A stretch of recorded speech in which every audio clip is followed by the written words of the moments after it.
Assalamualaikum warahmatullahi wabarakatuh. Alhamdulillah, nahmaduhu wa nasta'inuhu wa nastaghfiruh wa na'udzu billahi min syururi anfusina wa min sayyiati a'malina. May yahdihillahu fala mudilla lahu wa may yudlilhu fala hadiya lahu.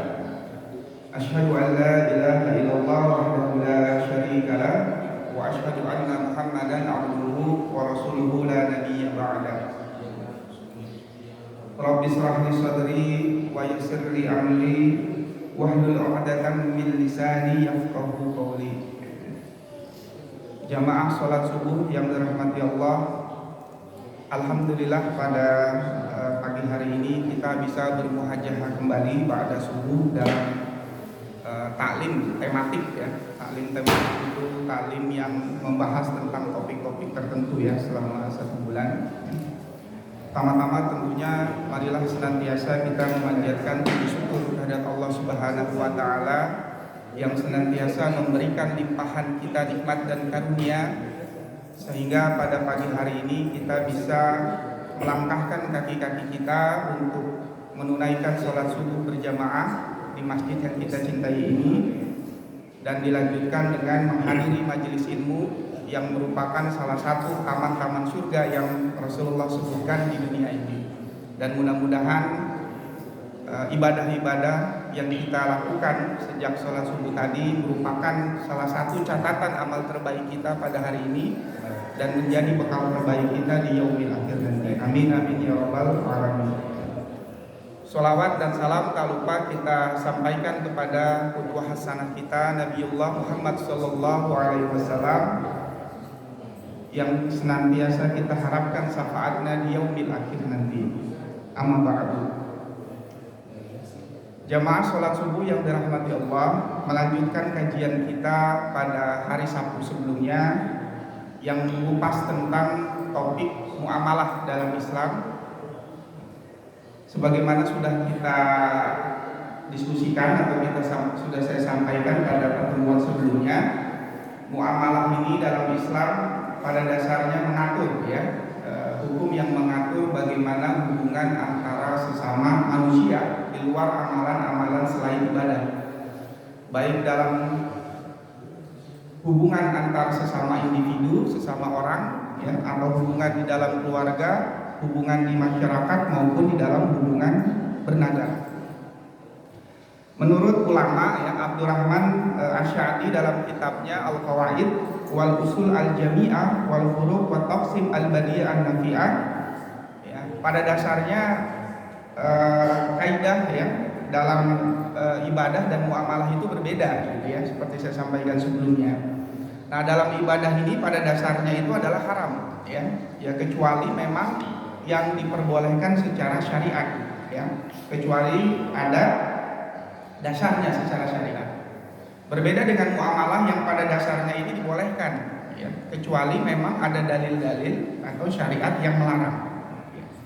Nah, jadi jamaah sholat subuh rahmatullah, jadi memang pada dasarnya dalam muamalah ini sifatnya masih terbuka ya, dan bisa dikembangkan melalui ijtihad ya.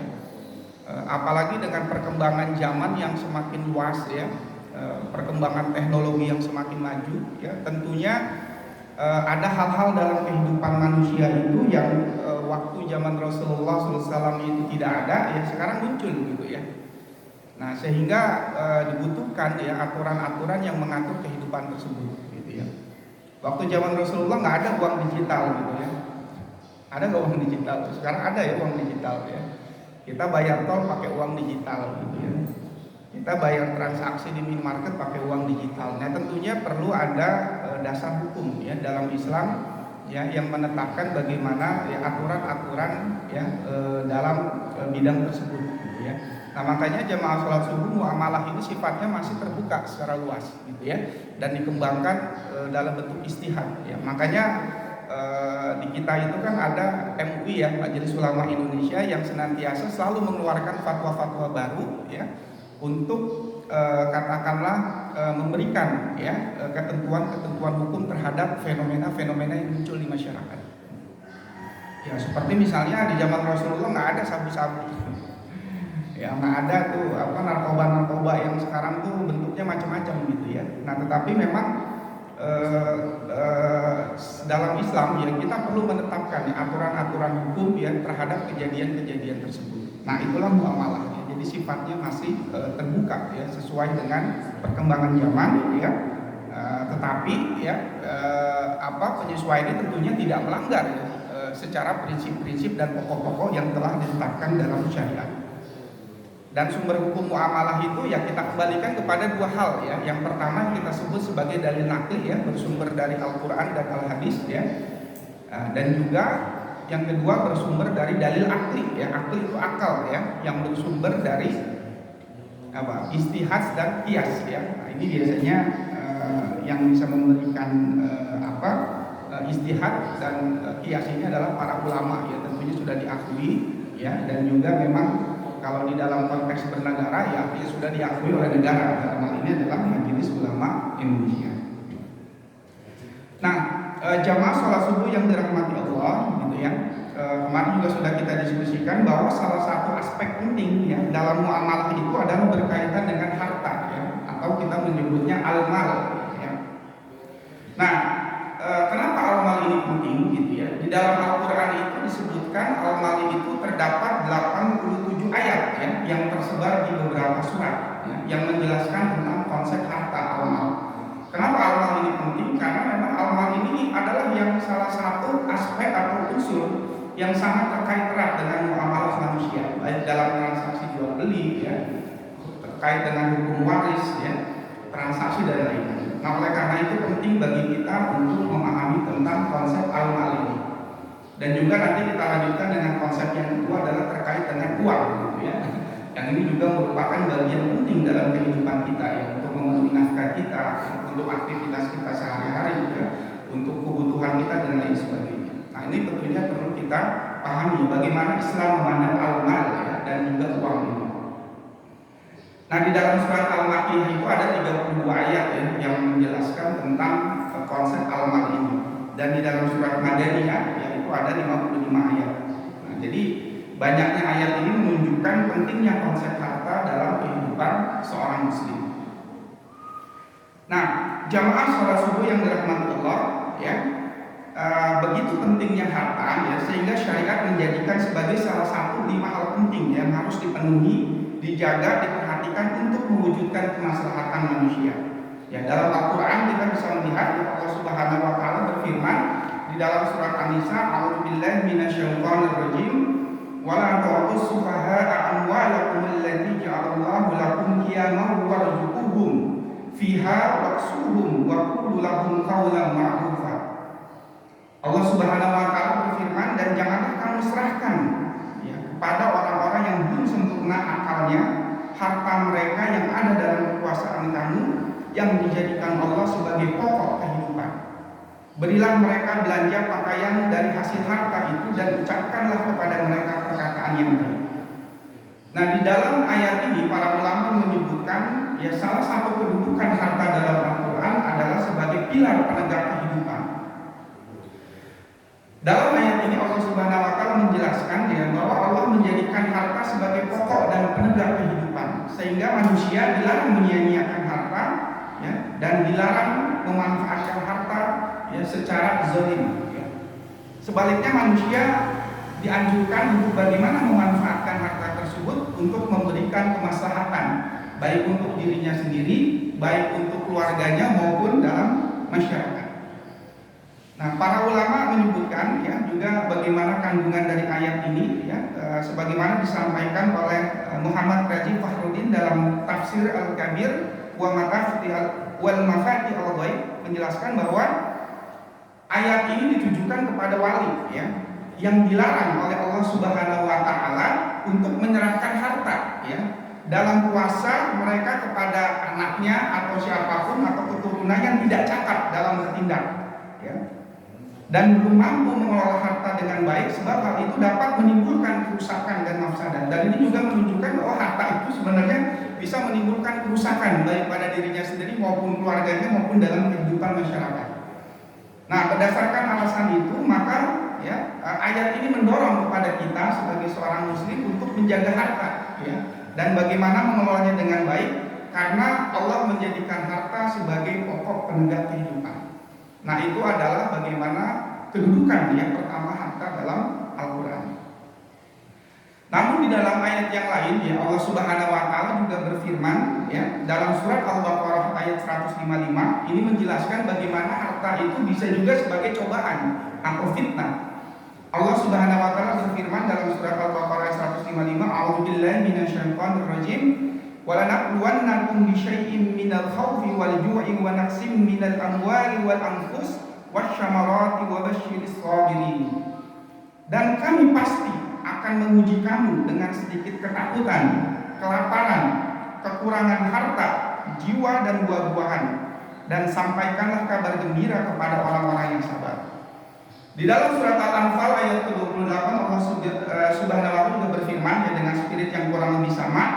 A'udzubillahi minasyaitonir rajim wa'lamu annama amwalakum wa auladukum fitnah wa annallaha 'indahu ajrun 'azim. Dan ketahuilah bahwa hartamu, anak-anakmu itu hanyalah sebagai cobaan, dan sesungguhnya di sisi Allah ada pahala yang besar.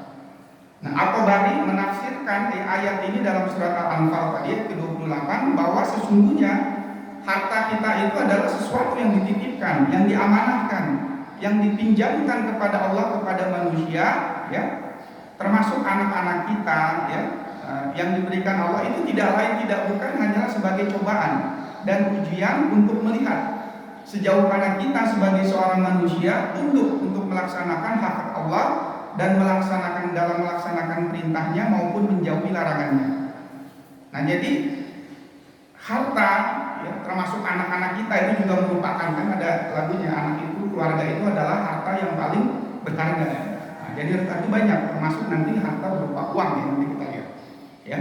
Nah, jadi harta anak itu merupakan kenikmatan yang diberikan Allah Subhanahu wa taala kepada manusia, terutama kita sebagai seorang muslim. Oleh karena itu, nikmat itu harus kita syukuri, ya. Terutama ketika kita diberikan kelebihan uang untuk berzakat, ya, berinfak dan bersedekah. Ya. Nah, namun terkadang, ya, dalam ayat ini juga disampaikan terkadang ini tidak bisa dipenuhi oleh manusia karena adanya perasaan takut, ya, takut miskin, ya, dan juga karena adanya sifat pikir dari diri manusia, ya, sehingga tidak mau, ya, menginfakkan, berzakat, ya, dan bersedekah di jalan Allah Subhanahu wa taala. Dan inilah yang menyebabkan kenapa posisi atau kedudukan harta Al-Quran itu sebagai cobaan dan ujian kepada manusia. Kemudian yang ketiga, jamaah sholat subuh yang dirahmati Allah, ya, kedudukan harta yang ketiga dalam Al-Quran, ya, Allah juga menyebutkan, ya, bahwa harta itu sebagai persiapan, sebagai perhiasan hidup. Jadi harta itu sebagai perhiasan, ya.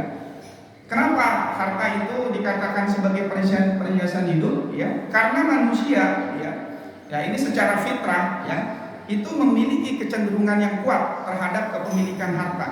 Ya. Dan juga bisa kita pastikan hampir sebagian besar, ya, aktivitas manusia itu sehari-hari berorientasi kepada harta atau berorientasi kepada ekonomi, ya, mencari nafkah. Ya. Kita bisa lihat bagaimana aktivitas kita, yang hidup kita, ya, terlebih kita setelah berkeluarga, ya, ada kewajiban mencari nafkah, gitu, ya. Sepertiga hidup kita, ya, kan rata-rata orang bekerja itu 8 jam sehari. Kalau sehari itu 24 jam, artinya sepertiga hidup kita itu, ya, rata-rata, ya, yang sudah berkeluarga, ya, baik bekerja secara formal maupun informal, ya. Ada juga yang bekerja di kantor, ada yang bekerja mungkin berjualan, wirausaha dan lain sebagainya. Itu bisa kita katakan mayoritas, ya, atau sebagian besar hidup kita adalah berorientasi untuk terkait dengan pencari harta atau ekonomi, ya. Hal ini juga dipertegas jamaah sholat subuh, ya, dari kata al-mal, ya. Al-mal itu dalam bahasa Arab juga diartikan sebagai condong atau miring, ya. Nah, atas dasar ini juga manusia biasa memang memiliki kecondongan yang kuat, ya, untuk memiliki harta, karena itu fitrah. Di dalam surat Yunus ayat ke-88, ya, Allah Subhanahu wa taala berfirman, wa qala Musa rabbana innaka ataita fir'auna wa mala'ah zinatan aw amwalan fil hayatid dunya rabbana yudillu an sabilik rabbana Rabbana smis ala amwalihim wasdud ala qulubihim fala yu'minu hatta yarawul azabal alim. Artinya, dan Musa berkata, ya Tuhan kami, Engkau telah memberikan kepada Fir'aun dan para pemuka kaumnya perhiasan dan harta kekayaan dalam kehidupan dunia. Ya Tuhan kami, akibatnya mereka menyesatkan manusia dari jalan-Mu. Ya Tuhan kami, binasakanlah harta mereka dan kuncilah hati mereka sehingga mereka tidak beriman sampai mereka melihat azab yang pedih. Nah, ini merupakan salah satu contoh bagaimana kalau harta itu jatuh ke tangan orang-orang zalim, ya, ini bisa menyebabkan kemudaratan, yang bisa menyebabkan kerusakan di muka bumi. Ya, karena di dalam ayat ini juga secara eksplisit Allah menjelaskan bahwa harta itu memang bisa dijadikan sebagai perhiasan hidup. Ya. Nah, dalam ayat Al-Quran ini, ya, Al-Quran memberikan panduan bagi orang yang senang mengumpulkan atau menumpuk harta bahwa tidak ada larangan sebenarnya untuk mengumpulkan itu. Sebenarnya tidak ada larangan bagi kita untuk mencari nafkah, untuk mengumpulkan harta. Namun Al-Quran juga memberikan panduan kepada kita bahwa jangan sampai harta itu menjadikan manusia lupa diri, ya, sombong, ya, kayak Fir'aun, ya. Nah, yang mengatakan sombongnya itu sudah keterlaluan, ya, bahkan sampai mengakui dirinya sebagai Tuhan, ya, sehingga Allah memberikan azab, ya, kepada Fir'aun, ya, sepedih-pedihnya azab, gitu, ya. Nah, Al-Quran juga menjelaskan bahwa ada kecenderungan manusia itu untuk lupa diri, ya, ketika mereka mencapai kesempurnaan dan telah merasa berkecukupan, yang digambarkan dalam kehidupan Fir'aun. Nah, sehingga itu memalingkan dari ingat kepada Allah, merupakan fungsi utamanya sebagai seorang khalifah dan sebagai seorang manusia, dan juga bagaimana hakikat dia sebagai manusia yang pada dasarnya adalah beribadah kepada Allah Subhanahu wa taala. Wa ma khalaqal jinna wal insa illa liya'budun. Nah, itulah jamaah sholat subuh yang dirahmati Allah, 3 kedudukan, ya, harta di dalam Al-Quran. Nah, itu tentunya kita juga perlu melihat, ya, kedudukan harta dalam Al-Quran itu nanti juga akan terkait dengan konsep kepemilikan harta. Nah, di dalam Al-Quran sendiri menjelaskan, gitu, ya, antara kedudukan dengan kepemilikan itu adalah hal yang berbeda, ya. Kedudukan itu subjeknya, ya, sebagai harta, ya, harta. Nah, tetapi Al-Quran juga mengatur bagaimana kita sebagai seorang manusia, ya, ketika kita memiliki harta, ya. Nah, di dalam Al-Quran itu juga ada beberapa hal, ya, ada beberapa konsep yang terkait dengan kepemilikan harta. Nah, ini penting bagi kita sebagai seorang muslim, ya, untuk bagaimana kita bisa memposisikan harta yang kita miliki dalam kehidupan kita. Nah, yang pertama, jamaah sholat subuh yang dirahmati Allah, ya, kepemilikan, ya, konsep kepemilikan harta dalam Al-Quran itu setidaknya ada 4, ya. Yang pertama adalah harta sebagai aktivitas modal dalam ekonomi, ya. Nah, dalam ekonomi itu harta itu sebagai modal, gitu, ya. Nah, ini penting, ya, karena di dalam fikih, ya, konsep aktivitas kepemilikan harta itu dimaknai sebagai rasul al-mal, ya, yaitu salah satu faktor produksi atau modal. Nah, faktor produksi itu kalau dalam ekonomi itu ada 2, jemaah dalam ekonomi. Pertama itu adalah tenaga kerja dan modal.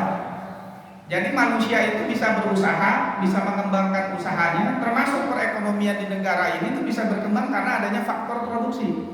Ya, ya, Bapak Ibu sekalian bekerja di kantor. Kantor itu nggak ada bisa berjalan kalau nggak ada 2 hal, ya. Pertama, nggak ada tenaga kerjanya, 2 modal. Nah, modal itu adalah harta, ya. Dan modal itu adalah terkait dengan harta.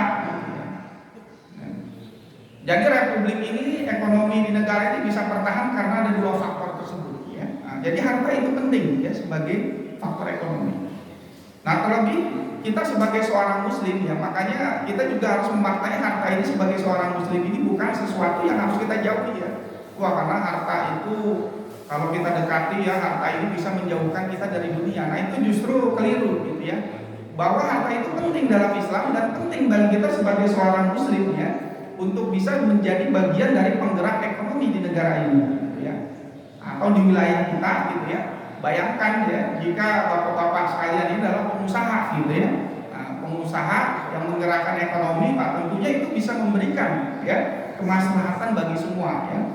Ya, karena dengan menggeraknya ekonomi, ya, Bapak Ibu sekalian misalnya punya usaha, ya, Bapak Ibu sekalian kan selain modal juga pasti akan menyerap tenaga kerja ya. Nah itu yang juga bisa memberikan kemaslahatan, memberikan kehidupan kepada orang lain. Nah itulah jamaah sholat subuh yang dirahmati Allah ya. Salah satu kedudukan harta itu sebagai modal. Nah modal ini artinya harta itu harus produktif gitu ya. Nah makanya di dalam Islam itu ketika kita mengelola misalnya di masjid ya, mengelola zakat, infak, sedekah, nah itu dia memang harus produktif ya. Nah, karena memang harta itu harus produktif. Produktif itu artinya ya bagaimana nanti kita bisa mengubah ya sesuatu yang tadinya menjadi lemah. Sebagai contoh ya, bagaimana kita memberdayakan zakat, infak, sedekah kepada masyarakat yang lemah secara ekonomi ya sehingga diubah ya, dikonversi, diubah menjadi lebih baik. Nah, itu disebut produktif. Begitu juga ketika kita punya uang ya, kita putar menjadi modal ya. Harapannya adalah yang harta yang kita punya itu selain menjadi lebih baik dan juga bisa memberikan kemaslahatan kepada masyarakat. Kita bisa memberikan pekerjaan kepada orang yang tidak punya kerja gitu ya. Harta kita semakin bertambah ya, dan juga barokah karena kita bisa memberikan kemaslahatan kepada masyarakat.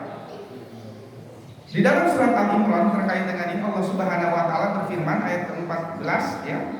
A'udzubillahi minasyaitonir rajim. Ju'ila lin-nasi hubbush syahawati minan nisa'i wal banina wal qanatir wal muqantarati minaz zahabi wal fiddah wal khairil musawwamati wal an'ami wal hars dzalika mata'ul hayatid dunya wallahu 'indahu husnul ma'ab. Artinya dijadikanlah tampak indah dalam pandangan manusia cinta terhadap nafsu berupa wanita, anak-anak, harta benda yang bertumpuk dalam bentuk emas dan perak, kuda pilihan, hewan ternak, sawah dan ladang. Itulah kesenangan hidup di dunia dan sisi Allah lah tempat kembali yang baik. Nah, ada kata yang menarik di dalam ayat ini ya. Para ulama mengatakan itu ada kata mata'un yang meliputi berbagai jenis harta yang tadi disampaikan tadi ya, ada emas, perak, ya, kuda pilihan dan lain-lain. Ini menunjukkan konotasinya sebagai modal ya, nah, sebagai modal ya. Dan juga ada kata-kata zuyina yang menunjukkan pentingnya modal dalam kehidupan manusia. Nah, jadi dalam ayat ini harta itu penting gitu ya. Nah, harta itu penting, bukan sesuatu yang dikesampingkan ya. Karena Rasulullah juga mengatakan mukmin yang baik itu ya, mukmin yang kuat itu lebih baik dari mukmin yang lemah. Nah, para ulama mengatakan ya, baik itu bukan hanya dari sisi fisiknya saja ya, tetapi juga dari aspek-aspek yang lain ya. Baik secara ekonomi, baik secara termasuk baik secara ekonomi ya. Tentunya ketika mukmin yang baik secara ekonomi ya, dia bisa memberikan kemaslahatan yang lebih luas kepada masyarakat. Ya. Nah, jamaah sholat subuh yang dirahmati Allah dalam ayat ini ya juga menjelaskan ya bahwa harta itu tidak boleh dibiarkan menjadi idle ya. Idle itu apa? Stagnan ya. Tidak boleh dibiarkan ditimbun ya. Nah, itu tidak boleh ya, karena para ulama mengatakan bahwa harta itu tidak boleh ditimbun. Kenapa tidak boleh ditimbun? Karena harta itu menjadi tidak produktif ya, dan memberikan kemudaratan dengan menjadikan ekonomi itu tidak berjalan ya. Nah, kalau ekonomi tidak berjalan ya maka tidak ada kemaslahatan di situ ya.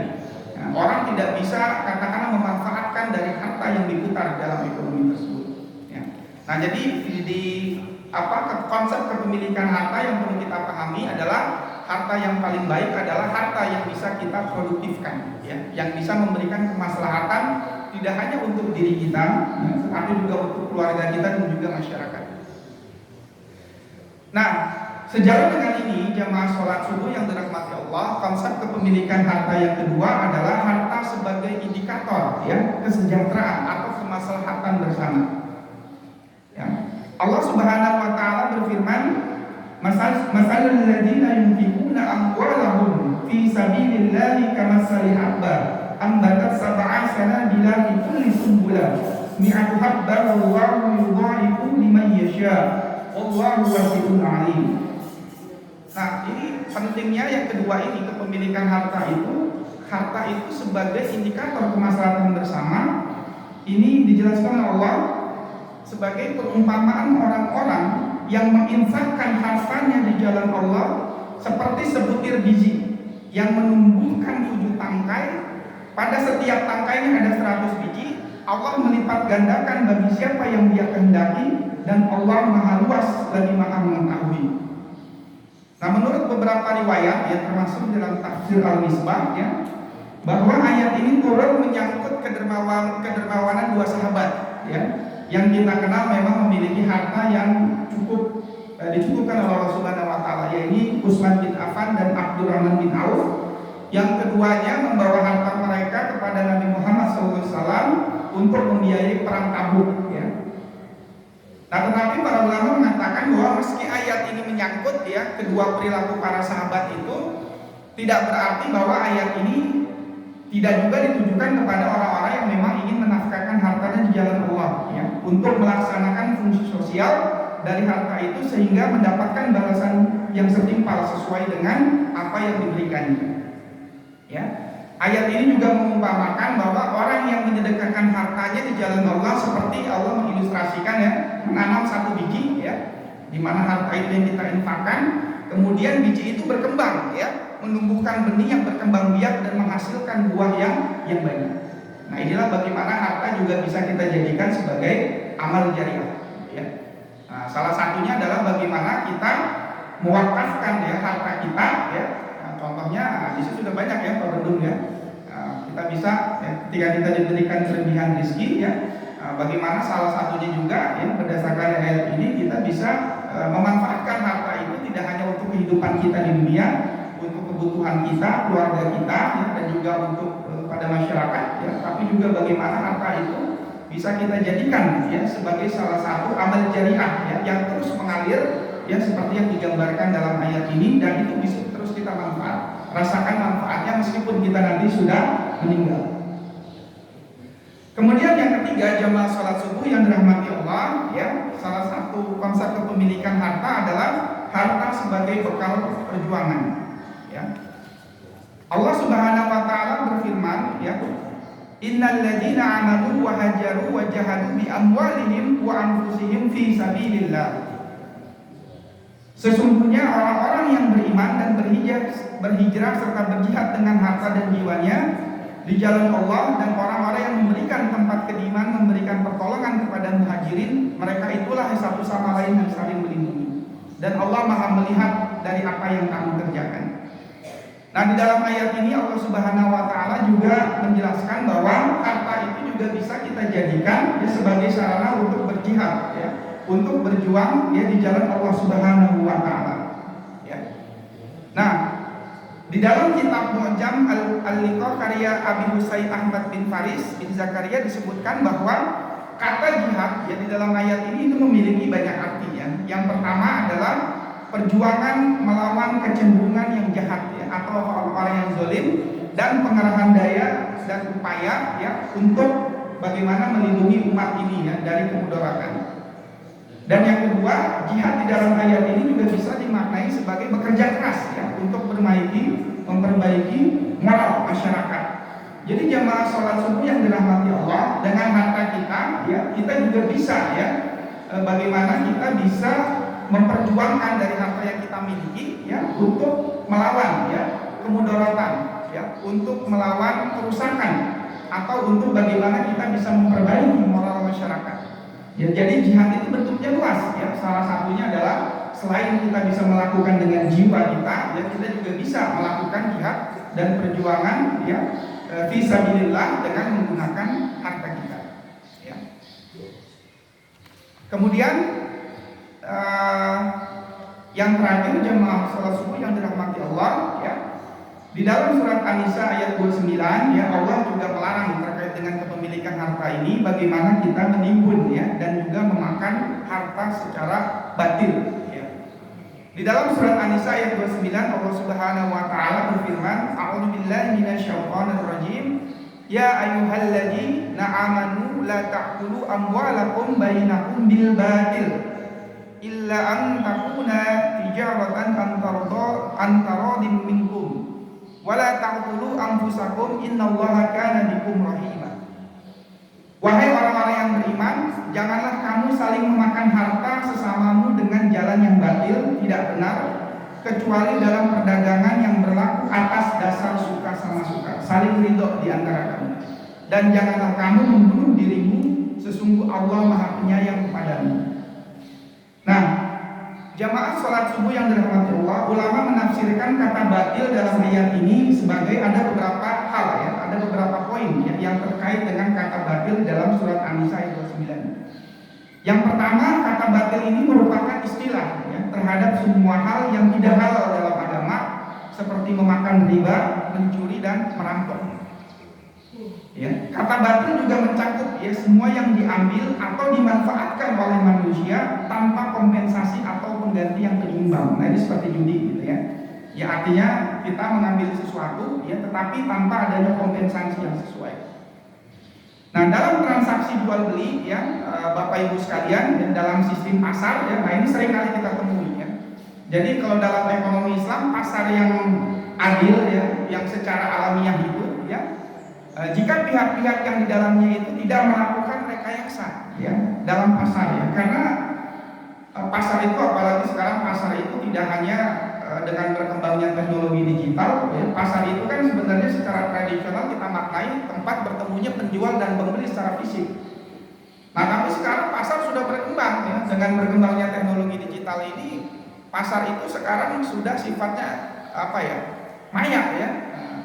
Tidak nampak lagi secara fisik ya. Ya, transaksi itu sekarang sudah terjadi di dunia maya. Ada market online namanya. Nah, online itu artinya maya ya. Nah, ini artinya rekayasa ya. Ini sangat mungkin terjadi untuk menguntungkan salah satu pihak, baik pembeli maupun penjual ya. Nah, rekayasa pasar itu macam-macam ya. Salah satunya melalui monopoli dan penimbunan. Nah, jadi hati-hati Bapak Ibu sekalian ya. Ya, penimbunan ya, contoh beberapa waktu ya ibu-ibu ya langka minyak goreng gitu ya langka bahan-bahan pokok ya. Nah, salah satu penyebab kelangkaan itu ya kalau secara ekonomi itu adalah akibat penimbunan ya, penimbunan karena untuk mendapatkan keuntungan tertentu ya. Nah, sebagai contoh misalnya ada produsen ya, atau penjual membeli minyak goreng awalnya 10.000 gitu ya.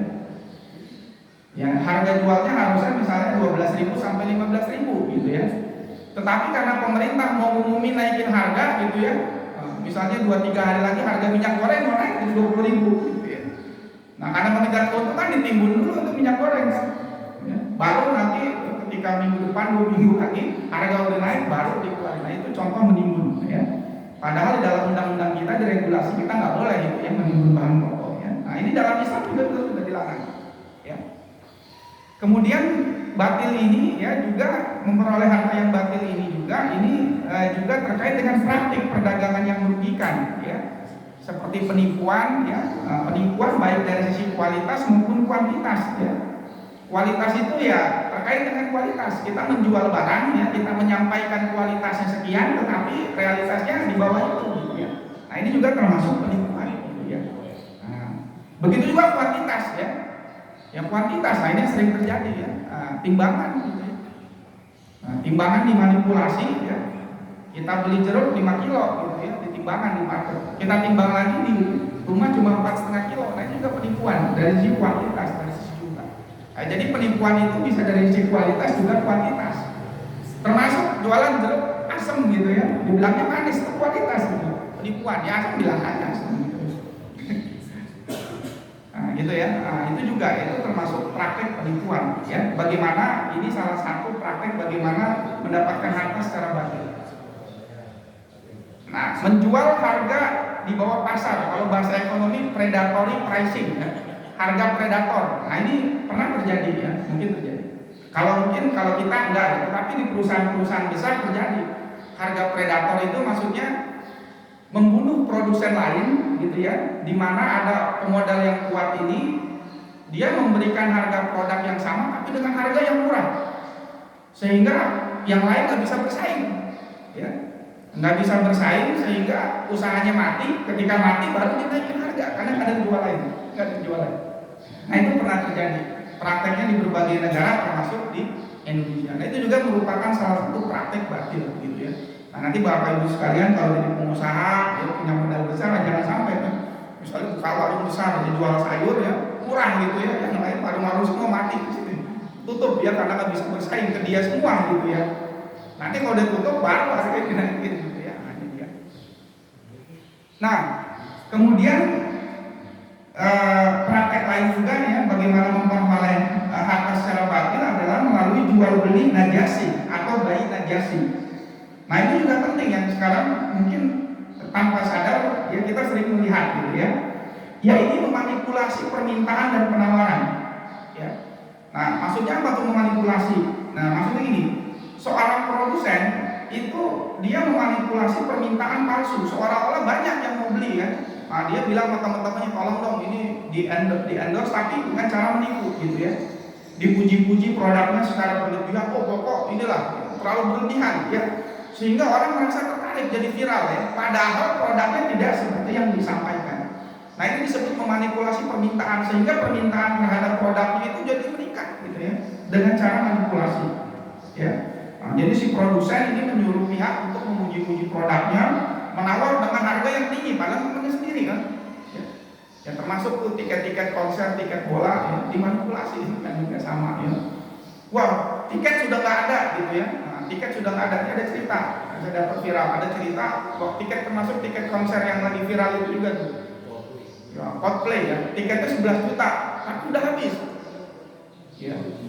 Terus ada produsen yang jual, sebenarnya dia juga dia menawarkan tiket 40 juta. Bayangin dari 11 ke 40 juta. Nah tetapi dia juga menjual tiket dengan 40 juta dengan harga 25 juta. Dengan mengasumsikan orang, kok tiket ada yang jual 40 juta sementara di sini 25 juta. Harga asli 11 juta. Padahal yang jual 40 juta dia doang untuk menunjukkan bahwa harga barang itu ada yang paling tinggi. Nah saya cuma jual 25 juta nih, mau gak? Nah itu juga penipuan. Itu sebenarnya saya juga pernah penelitian juga di digital juga ada. Jadi ada produk yang sama dijual oleh produsen itu misalnya 15.000, tapi dia buka toko fiktif menjual barang itu dengan harga tinggi, dengan maksud bahwa oh di situ kan harganya tinggi, saya beli di sini aja gitu ya. Padahal itu yang menaruh harga tinggi si produsen itu juga. Nah ini juga merupakan praktik najasi yang itu dilarang ya. Karena ini jelas hadisnya ya, sebagaimana yang disampaikan dari Ibnu Umar radhiyallahu anhu, Rasulullah mengatakan sesungguhnya Rasulullah SAW ya melarang, ya mengharapkan melakukan najasi. Ya, tujuannya apa? Tujuannya nanti ketika tadi yang manipulasi, ketika harga sudah naik, ya, ketika orang sudah tertarik dengan melakukan itu kan segala macamnya, ya itu konsumen dibutuhkan. Sebenarnya praktek-praktek seperti ini sudah terjadi ya di zaman Rasul itu ya. Ini biasa dilakukan oleh kaum Yahudi gitu ya. Nah ini semua ini praktik-praktik yang dilakukan oleh kaum Yahudi. Ya, ya bagaimana predatory pricing orang Yahudi itu menghancurkan negara kaum Muslim dengan menjual harga murah. Ya. Makanya Rasulullah ketika dia dipisahkan ya, ketika dia berada di pasar ya dan melihat orang Yahudi itu dengan katakanlah menjual harga sangat murah begitu ya. Untuk katakanlah di situ kan memang biasanya ada memang dulu di zaman Rasulullah itu adalah aktivitas ekonomi itu adalah perdagangan ya. Aktivitas utamanya itu adalah perdagangan ya, aktivitas utamanya ya. Bahkan Rasulullah berdagang cukup jauh ya dari Islam, dari Mekah ya bersama para kabilah, dengan paman-pamannya itu untuk ikut berdagang ya. Bahkan bersama istrinya Aisyah radhiyallahu anha, Rasulullah juga karena dia kan menikah karena salah satu diberikan kepercayaan ya oleh Siti Khadijah ya untuk memperdagangkan barang dagangannya kan ke negeri Syam pada saat itu. Nah orang Yahudi pada saat itu tadi menghancurkan dagang kaum muslimin pada saat itu ya, itu dengan memberikan harga yang murah. Nah tapi Rasulullah nggak terpancing kan, Rasulullah ya sudah nanti kita biarkan saja dulu selama beberapa hari baru nanti kita jualan lagi. Ya, itu akhirnya Rasulullah setelah dagangan Yahudi itu habis, ya, baru dia dagang Rasulullah. Ya, cerdasnya di situ kan. Nah, dia udah nggak bisa lagi kan. Nah, disangka Rasulullah udah nggak ada, udah pulang. Padahal Rasulullah menunggu beberapa hari, dia bersabar baru dia dagang. Nah, dan dengan dagang dengan harga normal itu pun juga untung gitu ya. Nah, makanya praktek-praktek seperti ini itu sudah dilakukan sebenarnya di zaman dahulu dan itu yang dilarang dan sampai sekarang itu masih terjadi. Dan yang terakhir jemaah sholat subuh ya, rahimahullah ya.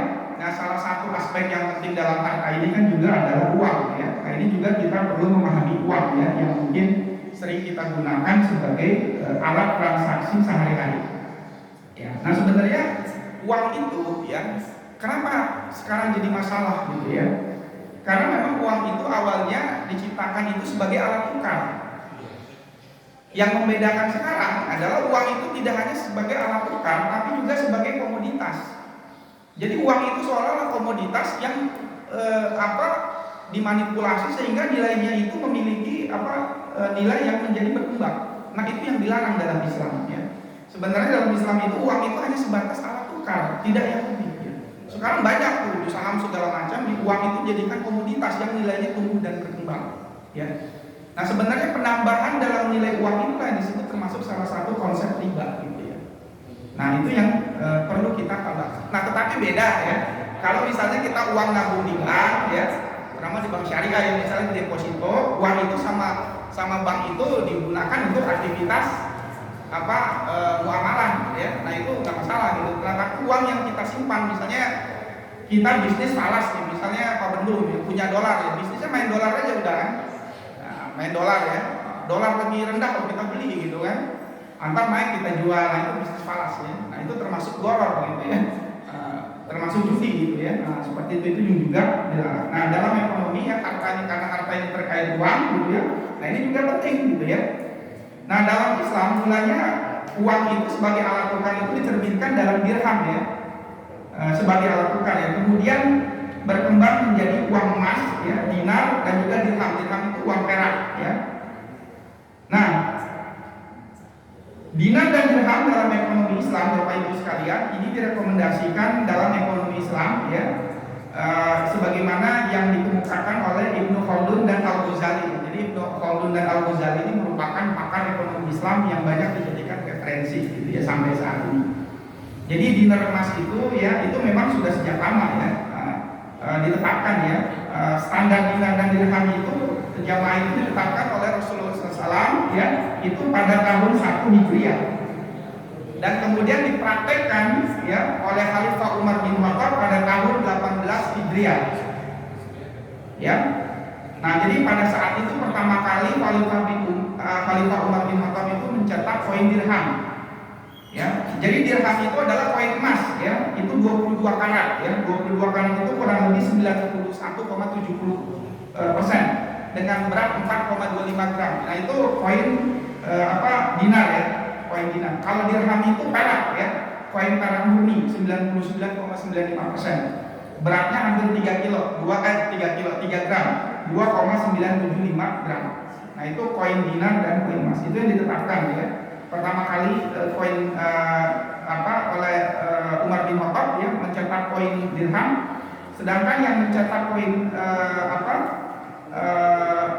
dirham itu adalah Khalifah Malik Ibnu Marwan pada tahun 70 Hijriah, tapi dengan tetap mengacu ketentuan dari Rasulullah SAW dan juga Umar bin Khattab ya. Nah, Bapak Ibu sekalian ya, kenapa pada saat itu kaum muslimin itu menggunakan dinar dan dirham ya sebagai alat transaksi ya. Dan juga sampai sekarang ini masih populer ya dinar dan dirham ini ya. Nah, penggunaan dinar ini para ulama mencatat ada 4 ya. Kenapa kita dianjurkan menggunakan dinar dirham? Bukan berarti nanti setelah ini kita ganti, enggak gitu ya. Nah, tapi ini dianjurkan. Bahkan di beberapa negara yang muslim ya di Timur Tengah yang menggunakan koin ini gitu ya. Yang pertama tentunya Al-Quran dan As-Sunnah banyak menyebutkan harta dan kekayaan dengan istilah emas dan perak ya, karena memang dinar dan emas itu berupa emas dan perak ya, berupa koin dan baik dalam emas maupun perak. Nah, keyakinan inilah ya, karena memang turun ya dari Allah Subhanahu wa Ta'ala yang mendorong ya penggunaan atas keduanya meski tidak ada keharusan gitu ya.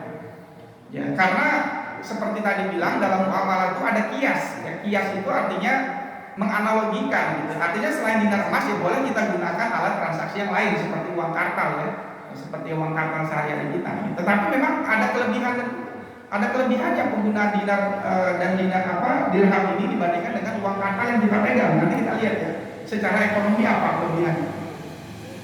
Dan yang kedua, dalam kenapa menggunakan dinar dan dirham ini ya? Karena juga dalam menegakkan hukum Islam ya. Salah satunya adalah hukum Islam, karena membayar zakat itu salah satunya juga dengan patokan emas ya. Nah, bagi yang sudah mencapai sekitar 20 dinar, nah itu wajib dikeluarkan nisabnya. Dan juga dalam menegakkan hukum Islam, karena dulu bagi pencuri yang itu standarnya itu menggunakan dinar. Jadi kalau sudah mencuri itu di atas sekian dinar itu dipotong tangannya pada saat itu. Nah, jadi ini dalam upaya menegakkan hukum Islam. Dan yang ketiga, ya, kenapa dianjurkan menggunakan dinar emas? Karena emas ini sifatnya universal, dapat diterima dimanapun. Bapak Ibu sekalian, kalau bawa emas ke setiap negara itu diterima. Kalau bawa rupiah belum tentu. Ya, kalau bawa rupiah belum tentu. Misalnya Pak Gus Awing jalan-jalan ke San Francisco di Amerika, bawa 100.000, belum tentu diterima, ditukar dulu ke money changer kan. Nah, baru kita ke Arab aja yang sudah umroh atau ini kan harus tukar dulu ke Riyal ya. Memang ada mungkin beberapa toko yang ada di Indonesia pakai ya, tapi ya kebanyakan harus tukar dulu ya, nggak semua ya. Nah, dan juga dari sisi bahan ya, itu relatif sulit dipalsukan ya. Uang emas itu kalau secara fisik itu memiliki warna, kadar, dan kekuatan itu yang tidak bisa dibuat oleh logam lain ya, karena juga emas ya, beda dengan uang kertas ya, bisa hancur dan lain sebagainya dan belum tentu diterima, dan juga rawan kepalsuan. Kalau emas nggak bisa dipalsukan gitu ya. Emas itu ada alatnya itu beda dengan logam yang lain ya. Kalau uang rupiah itu mungkin gitu ya. Dan yang terakhir yang penting juga, uang emas itu dapat digunakan sebagai alat simpanan yang nilainya stabil. Jadi Bapak Ibu sekalian kalau punya uang emas itu nilainya stabil, beda dengan uang rupiah. Ini kalau dalam ekonomi disebut, karena uang itu ada value of money ya, ada nilai uangnya. Contoh Bapak Ibu sekalian gini. Dulu uang 1 juta tahun 2000 dengan uang 1 juta sekarang beda nggak? Dulu saya kuliah tahun 98 Pak, itu beli nasi padang di Bogor itu 1.500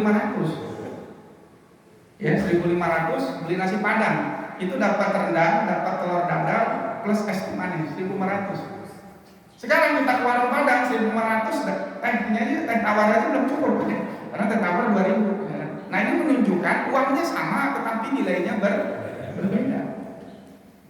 Nah, karena sistem ekonomi kita itu namanya terdistorsi, ya, dirusak oleh apa yang disebut sebagai inflasi. Ya, inflasi itu yang membuat uang kartal kita itu nilainya menurun. Nah, ini yang menyebabkan kenapa buruh itu selalu demo tiap tahun. Karena memang secara ekonomi memang buruh itu harus demo tiap tahun. Kenapa buruh demo tiap tahun? Ada yang tahu nggak? Buruh itu kalau demo apa yang dibawa? Catatan tuh. Kebutuhan anak sekian, pendidikan sekian, itu yang didemo itu kan, oh ternyata biaya hidup minimum sekian, makanya muncul UMR kan, upah minimum provinsi. Ya itu yang dituntut kan. Nah tetapi kan upah minimum itu kan uang pas-pasan, betul kan? Ya.